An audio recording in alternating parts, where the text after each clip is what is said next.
When I was first learning how to draw heads, I found the Loomis method confusing. So here is a 10-step guide on how to draw the head without using the Loomis method. Drawing the head can be easy and simple, and I'm here to show you how. Let's dive right in. Start by drawing a triangle to indicate the direction and angle of the head. Draw a vertical line down the center to further establish the angle of the face.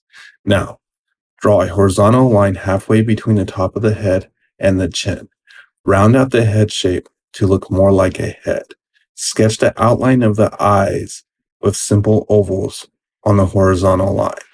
The space between the eyes is 1 eye length. Also, there is half an eye length between the outside head and the eyes. Next, draw the eyebrows slightly higher than the eyes. Draw a small horizontal line halfway between the eyebrows and the chin for the bottom of the nose. Then, draw a small horizontal line just above halfway between the bottom of the nose for the mouth. Draw the ears with an uppercase letter D shape. The bottom of the ear is aligned with the bottom of the nose, and the top is just above the eyes. Draw the neck with straight lines down from the jaw. It curves smoothly outwards. It starts in the middle of the eyes for females and near the ears for males. Finally, add the facial features to bring your drawing to life. There is a link down in the video description to a playlist about how to draw features of the face in more detail if you need it. Drawing the head from different angles can be challenging. So here is some quick tips to get you started. Angle from above.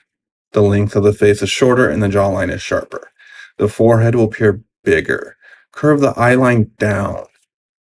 Angle from below is just the opposite.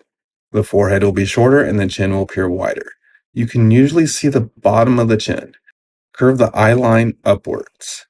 When rotating the head horizontally, the space between the eyes is generally the same size as the eye turning away from the viewer. And there you have it. Drawing the head without the Loomis method is as simple as that. So keep practicing and refining your technique. If you want to learn more, click on the video in the center of the screen to continue improving your drawing skills. Happy drawing.